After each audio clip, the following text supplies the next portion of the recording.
할렐루야. 우리 한번 기도 드리시고 수요 예배 드리도록 하십시다. 고마우신 우리 아버지 감사합니다. 오늘 이 시간에 참 이렇게 더운 날씨에 또 저희들을 불러주시사 하나님 앞에 예배 드리게 하시고 찬양 올리게 하심을 감사드리며 기도하게 하심을 감사합니다. 사정상 대면 예배에 참석하지 못한 채 온라인으로 예배를 드리는 사랑하는 귀한 성도님들 동일한 은혜가 넘치도록 하나님 부어주시옵소서. 오늘 살아계시는 하나님이 하늘 문을 활짝 여시고 저희들에게 넘치는 은혜를 부어주옵소서. 하나님 우리 아버지만 오직 영광을 받으시옵소서. 구주 예수님의 이름으로 기도하옵나이다. 아멘. 우리 찬송가 93장입니다.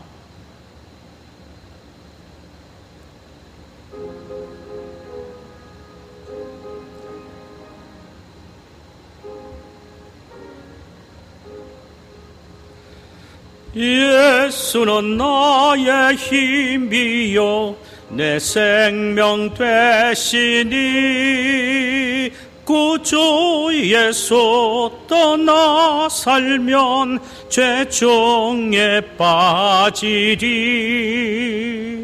눈물이 앞을 가리고 내 맘에 근심 쌓일 때 위로하고 힘주실 이 주 예수. 예수는 나의 힘이요 내 친구 되시니 그 은혜를 간구하면 풍성히 받으리. 햇빛과 비를 주시니 추수할 곡식 많도다. 귀한 열매 주시느니 주 예수. 예수는 나의 힘이요 내 기쁨 되시니 그 명령을 준행하여 늘 충성하겠네. 주야로 보호하시며 바른 길 가게 하시니 의지하고 따라가리. 주 예수. 예수는 나의 힘이요 내 소망 되시니 이 세상을 떠나갈 때 곧 영생 얻으리. 한없는 복을 주시고 영원한 기쁨 주시니 나의 생명 나의 기쁨 주 예수. 우리 하나님의 말씀을 함께 보실까요? 구약성경 아모스서 5장 7절에서 15절까지의 말씀이 되겠습니다. 아모스서 5장 7절에서 15절까지 우리 한 절씩 교독하도록 하십시다. 정의를 선쑥으로 바꾸며 공의를 땅에 던지는 자들아, 묘성과 산성을 만드시며 사망의 그늘을 아침으로 바꾸시고 낮을 어두운 밤으로 바꾸시며 바닷물을 불러 지면에 쏟으시는 이를 찾으라. 그의 이름은 여호와시니라. 그가 강한 자에게 갑자기 패망이 이르게 하신즉 그 패망이 산성에 미치느니라. 우리가 성문에서 책망하는 자를 미워하며 정직히 말하는 자를 싫어하는도다. 너희가 힘없는 자를 밟고 그에게서 밀의 부당한 세를 거두었은즉 너희가 비록 다듬은 돌로 집을 건축하였으나 거기 거주하지 못할 것이요 아름다운 포도원을 가꾸었으나 그 포도주를 마시지 못하리라. 너희의 허물에 많고 죄악이 무거움을 내가 아노라. 너희는 의인을 학대하며 뇌물을 받고 성문에서 가난한 자를 억울하게 하는 자로다. 그러므로 이는 때에 지혜자가 잠잠하나니 이는 악한 때임이니라. 너희는 살려면 선을 구하고 악을 구하지 말지어다. 만군의 하나님 여호와께서 너희의 말과 같이 너희와 함께 하시리라. 함께 읽으십시다. 너희는 악을 미워하고 선을 사랑하며 성문의 정의를 세울지어다. 만군의 하나님 여호와께서 혹시 요셉의 남은 자를 불쌍히 여기시리라. 아멘. 할렐루야. 주께서 오늘 이 귀한 말씀을 통하여 우리 모두에게 은혜 주시기를 원합니다. 오늘 말씀의 제목은 살려면 선을 구하고 악을 구하지 말라라는 말씀이고, 본문은 아모스서 5장 7절에서 15절까지의 말씀입니다. 음악에 오페라라는 것이 있습니다. 상대방에게 자신의 마음을 좀 더 애절하고 진솔하게 전하기 위해 노래로서 전하는 연극 장르를 말하지요. 오늘 본문은 위정자들의 죄악에 대한 아모스 선지자가 계속해서 탄식의 노래를 불러서 그들로 하여금 하나님의 마음과 뜻을 깨달아 알게 하고 그들의 죄악을 깨닫고 돌이쳐 뉘우치기를 원했던 것입니다. 그들이 범한 죄가 도대체 무엇이었습니까? 첫째는 공의를 파괴하는 죄였습니다. 7절에 보면은 정의를 쓴 쑥으로 바꾸며 공의를 땅에 던지는 자들아. 정의가 빛을 발해야 사람들이 안심하고 공정하게 인생을 살아갈 수가 있습니다. 그런데 지금 이스라엘 백성들 가운데 위종자들은 정의를 쓰디 쓴 쑥으로 바꾸어 버린 것입니다. 이는 정의가 그 빛을 잃어버림으로 흑암을 만들었다는 말입니다. 또 공의를 땅에 던졌다는 말은 위정자들은 뇌물을 받고 판결함으로 공의가 세워지지 않고 완전히 무너져 버렸다라는 의미입니다. 또 하나는 정직을 말하는 자를 오히려 미워하는 그리고 싫어하는 죄입니다. 10절에 보면은 우리가 성문에서 책망한 자를 미워하며 정직히 말하는 자를 싫어하는도다 그랬습니다. 당시에는 성문 어귀에 큰 광장이 있었습니다. 그곳에는 장로들이 모여서 회의도 할 뿐만 아니라 재판도 했습니다. 이런 사실을 우리는 왕상 22장 10절 이하에서 발견하게 됩니다. 거기에 보면 이런 내용이 있습니다. 이스라엘의 왕과 유다의 여호사밧 왕이 왕복을 입고 사마리아 성문 어귀 광장에서 각기 왕좌에 앉아있고 모든 선지자가 그들의 앞에서 예언을 하는 상황이다라고 기록되어 있습니다. 여기에 보면은 성문 앞에는 큰 광장이 있다라고 말하고 있습니다. 그 성문 좌우에는 이스라엘의 아합 왕과 유다의 여호사밧 왕이 각각 보좌를 베풀고 재판하기 위하여 앉아있는 모습을 그리고 있습니다. 아합 왕은 바르게 예언하는 하나님의 종 미가야를 심판하고 미워합니다.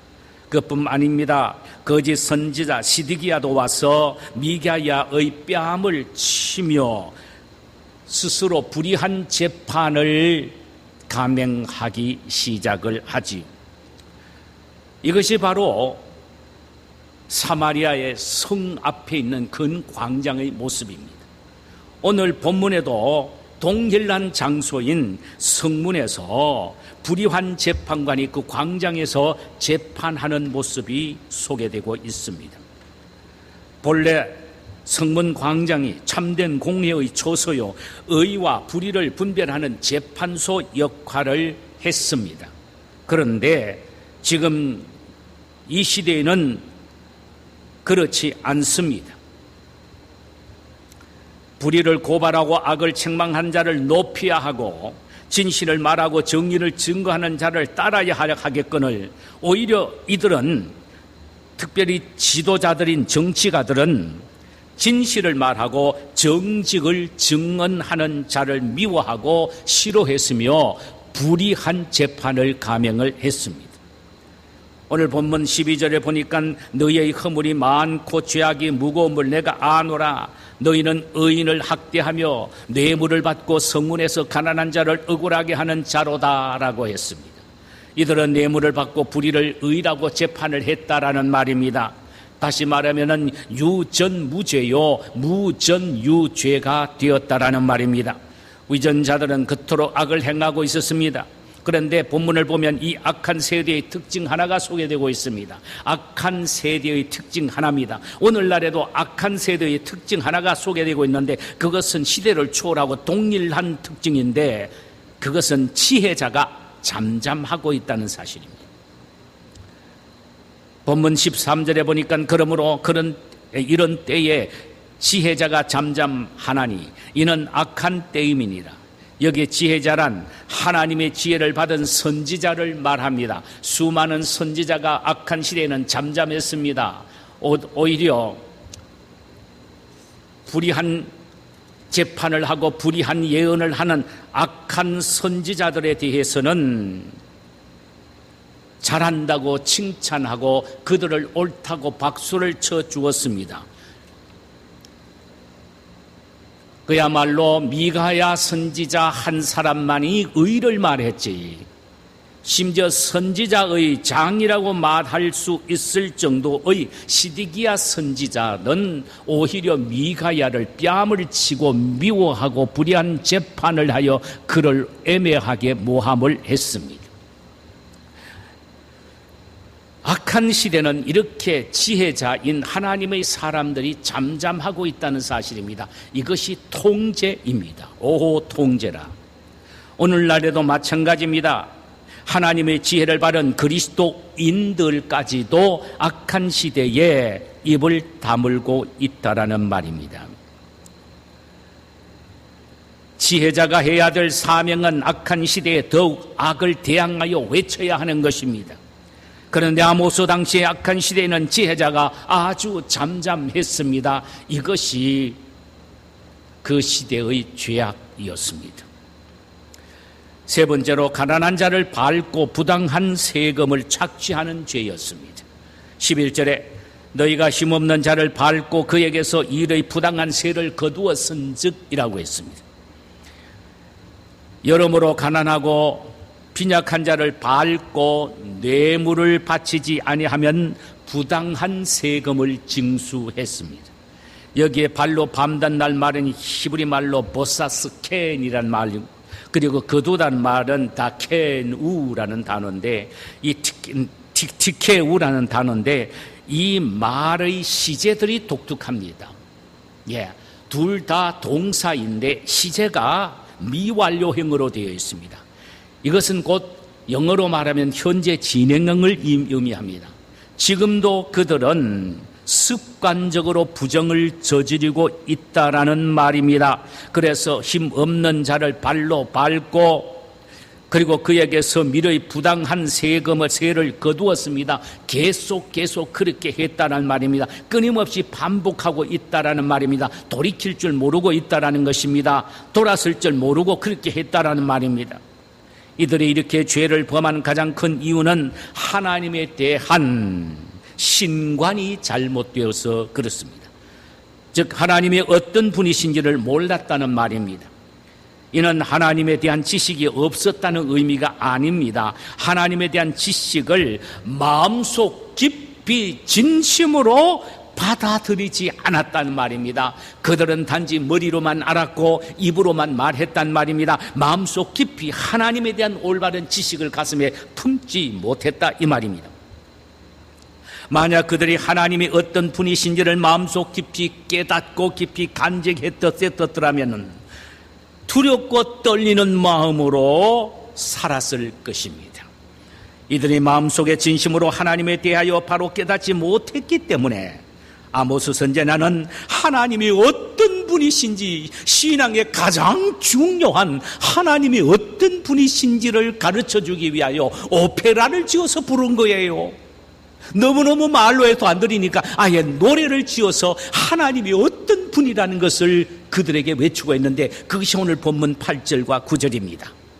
묘성과 삼성을 만드시며 사망의 그늘을 아침으로 바꾸시고 낮을 어두운 밤으로 바꾸시며 바닷물을 불러 지면에 쏟으시는 이를 찾으라.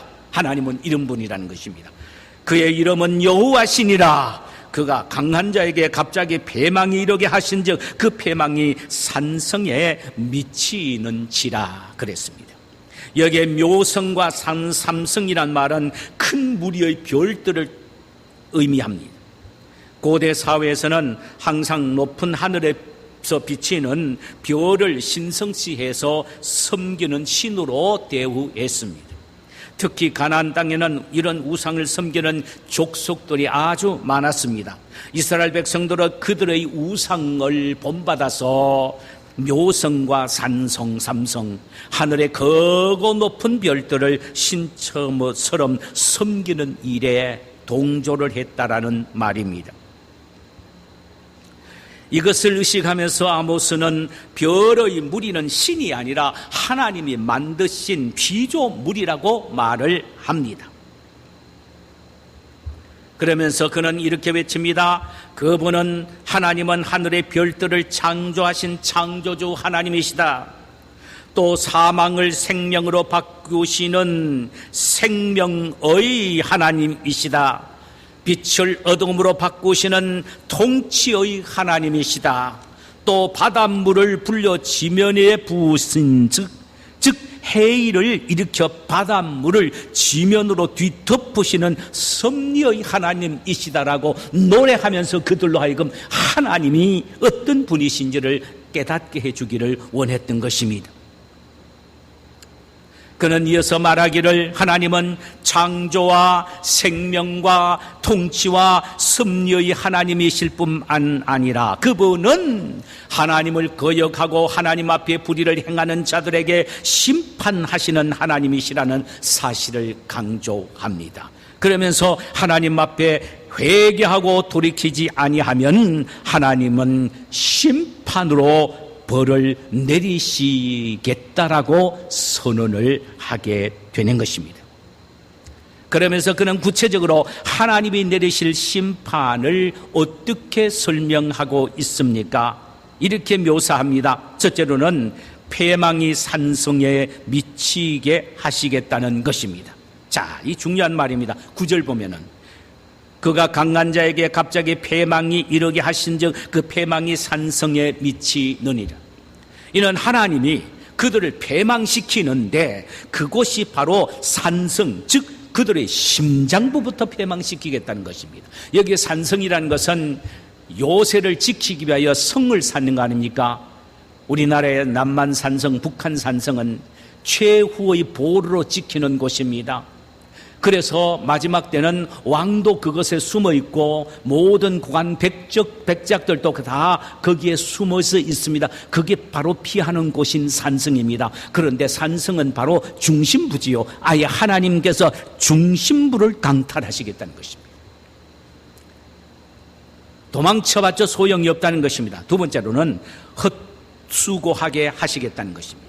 헛수고하게 하겠다는 것입니다. 11절, 너희가 힘없는 자를 밟고 그에게서 미르의 부당한 세를 거두었은즉 너희가 비록 다듬은 돌로 집을 건축하였으나 거기에 거주하지 못할 것이요 아름다운 포도원을 가꾸었으나 그 포도주를 마시지 못하리라. 몽땅 다 헛수고만 하게 만들겠다는 것입니다. 이런 의미입니다. 너희들의 부당한 세금을 징수하여 부를 축적한 그것으로 집을 세운다고 해도 그 집에 거주하지 못하게 될 것이다. 너희들의 부정축제로 모은 돈으로 아무리 아름다운 포도원을 가꾼다고 해도 그 포도주를 너희들이 절대로 마시지 못하게 될 것이라는 말씀입니다. 이는 너희들이 헛수고의 인생을 살게 될 것이다, 이 말입니다. 그러면서 하나님은 마지막 최후의 기회를 한번 주시겠다는 것입니다. 이게 하나님의 은혜입니다. 하나님은 밀리고 또 밀리시고 또 지시고 또 지시고, 그러면서 마지막 최후에까지 당신은 정말로 밀리고 져주시다가 돌아서지 않으면 그때는 최후적으로 심판을 내리시겠다는 것입니다. 그러면서 하나님은 이제 마지막 한 번 다시 기회를 주시겠다는 것입니다. 또 한 번의 기회를 주시겠다는 것입니다. 이것이 하나님의 마음이요 은혜입니다.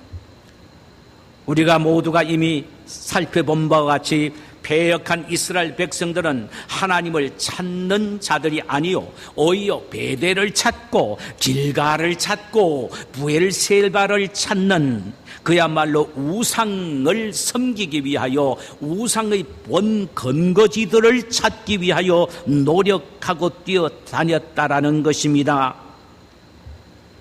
그야말로 그들은 선을 구한 자들이 아니라 악을 구한 자들이었습니다. 말하자면 스스로 생명을 버리고 사망을 선택했던 사람들이었습니다. 그러므로 이제 하나님께서 이 아모스 선지자를 통하여 다시 한번 마지막 기회를 주시겠다는 것입니다. 파이널 노티스를 주시는 겁니다. 마지막 기회를 주시겠다는 겁니다. 14절입니다. 너희는 살려면 선을 구하고 악을 구하지 말지니라.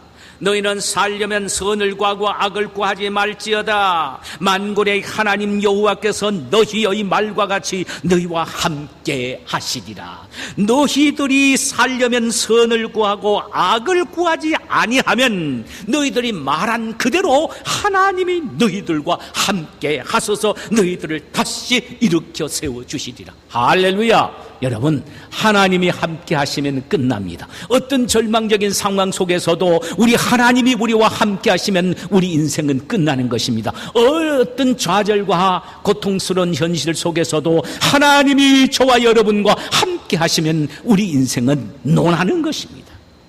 함께 하시는 마지막 축복의 노티시를 주셨습니다. 15절, 너희는 악을 미워하고 선을 사랑하며 성문에서 정의를 세울지어다. 만군의 하나님 여호와께서 혹시 남은 자를, 요셉의 남은 자를 불쌍히 여기시리라. 그렇습니다.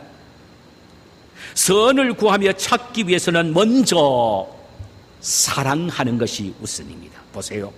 너희는 선을 미워하고 악을 미워하고 선을 사랑하라. 선을 사랑하는 것이 의미입니다. 선을 사랑하고 죄를 미워하는 것이 바로 의미입니다.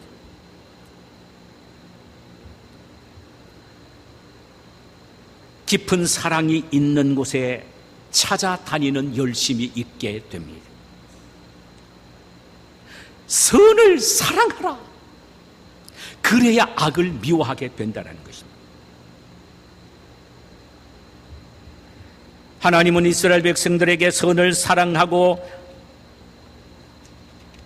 악을 미워하라는 것입니다. 이것은 이스라엘 백성이 살 수 있는 최후의 통첩이요 기회라는 것입니다. 자, 그럼 여기서 말하는 선은 무엇을 말합니까? 물론 윤리적인 선을 무시할 수는 없습니다.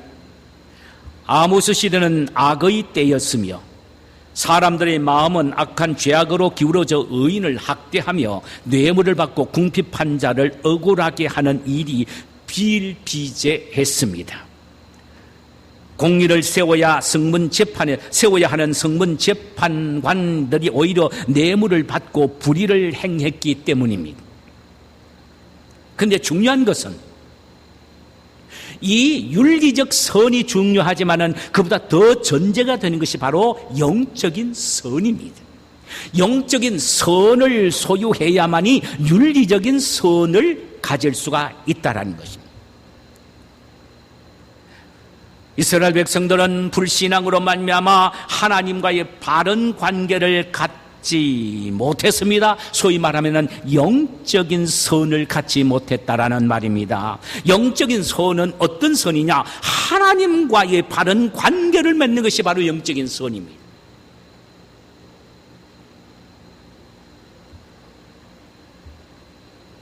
하나님과의 바른 관계를 가질 때에, 즉 영적인 선을 가질 때에야 비로소 윤리적 선을 삶 속에서 실천할 수 있다는 것입니다.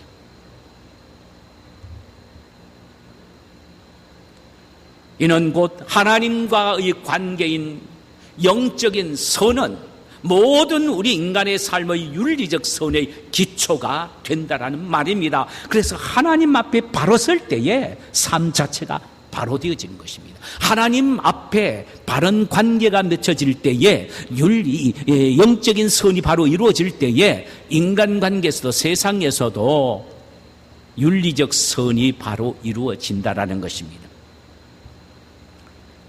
그래서 하나님은 선을 구하고 찾고 사랑해라라는 것입니다. 그럴 때 하나님은 축복을 최후적으로 회복시켜 주신다는 것입니다. 그러면 선을 구하고 찾고 사랑할 때에 하나님이 주시는 삶의 회복된 축복이 도대체 무엇입니까? 세 가지입니다. 하나는 너희가 산다라는 것입니다. 4절과 5절 보면은 너희는 나를 찾으라 그리하면 살리라. 베델을 찾지 말며 길갈로 들어가지도 말며 부엘셀바도 나가지 말라. 길가는 반드시 사로잡히겠고 베델은 비참하게 될 것임이니라. 그러니까 너희들이 산다라는 것입니다. 너희들이 내 말을 듣고 선을 구하고 찾고 선을 사랑하게 되면은 내가 너희들에게 복을 주는데 너희가 산다라는 것입니다. 말할 것 없이 다시 살게 된다는 말이지. 영적으로 다시 살게 된다는 말입니다. 멸망당하지 않고 살게 된다는 말입니다. 새로운 생명을 얻어 살게 된다는 말입니다. 두 번째로 하나님이 너희와 함께 하신다는 것입니다. 하나님이 너희와 함께 하시면 모든 문제가 해결된다는 것입니다. 하나님이 너희와 함께 하시면 해결되지 못할 것이 없다는 것입니다. 하나님의 의를 행하고 공의를 실천하는 자들과 함께 하십니다. 그래서 하나님은 너희들이 선을 구하고 찾고 사랑하라. 그리하면 내가 너와 함께 함이니라. 할렐루야. 마지막 세 번째로는 요셉의 남은 자를 긍휼히 여기시리라. 하나님이 긍휼을 베푸시겠다는 것입니다. 그들이 선지자의 말을 듣고 돌이켜 선을 행하고 악을 미워하면 요셉의 남은 자를 불쌍히 여겨 다시 회복시키시겠다는 것입니다. 여기서 말하는 요셉을 다시 회복시키겠다는 말은 의미는 무슨 말입니까? 북쪽 이스라엘을 말합니다. 북쪽 이스라엘의 10지파 가운데 요셉의 두 아들이 두 지파를 이루고 있는데 가장 강력한 지파입니다. 그것이 우리가 잘 알듯이 에브라임과 므낫세 지파지요. 이 므낫세과 에브라임 지파를 요셉 지파라고 말합니다. 하나님께서 그들 멸망 가운데서도 요셉의 남은 자라는 말은 에브라임과 므낫세 지파 가운데 남은 자에게 긍휼을 베풀어 다시 이스라엘을 회복시켜 주시겠다라는 말씀입니다. 사랑하는 여러분, 우리가 생명을 다시 얻고 우리의 삶을, 우리가 영적 상태를 다시 회복시키기 위해서는 믿음으로 살아가는 일인 선을 구하고 악을 구하지 말고 미워해야 합니다. 하나님과 어떻게 하면 바른 관계를 유지할까? 하나님 앞에 영적인 선을 끊임없이 구하고 바른 관계를 유지하기 위한 영적 선을 사랑하는 마음을 가져야 한다는 말이죠.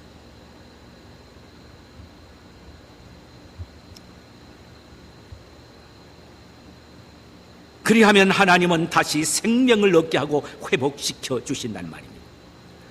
만약에 혹시 죄를 범한다고 해도, 잘못을 범했다고 해도 하나님께 다시 돌아와 선을 구하고 악을 미워하게 되면, 다시 말하면 하나님과의 관계를 다시 설정하기로 결단을 하기만 하면은 하나님이 함께 하시고 긍휼을 베풀어 주십니다. 할렐루야. 그 결과로 우리는 다시 회복될 것입니다. 하나님은 우리를 다시 회복시켜 주시는 하나님입니다. 하나님은 우리에게 긍휼을 베푸시는 하나님입니다. 이런 하나님을 우리가 굳게 붙잡고 그분을 위하여 선을 행하고 악을 미워하는 이런 믿음의 결단과 순간순간 삶의 선택을 하는 우리 모두가 되시기를 주님의 이름으로 축원합니다. 자, 우리 시간의 찬송가 우리 279장입니다. 279장입니다.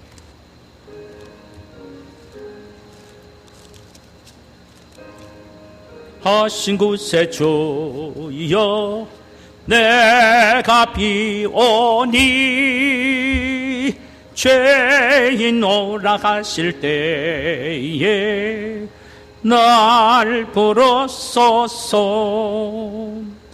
주여 주여 내가 비오니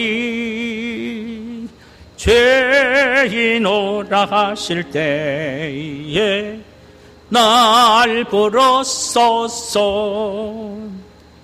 자비하신 보좌 앞에 꿇어 엎드려 할렐루야 자복하고 회개하니 믿음 주소서. 아멘. 주여 주여 내가 비오니 죄인 오라 하실 때에 날 부르소서. 주의 공로 의지하여 주께 가오니 상한 마음을 고치시고 구원하소서. 할렐루야. 주여 주여 내가 비오니 죄인 오라 하실 때에 날 부르소서. 만복 근원 예수시여 위로하소서. 우리 주와 같으신 이 어디 있을까. 아멘. 주여 주여 내가 비오니 죄인 오라 하실 때에 날 부르소서. 아멘.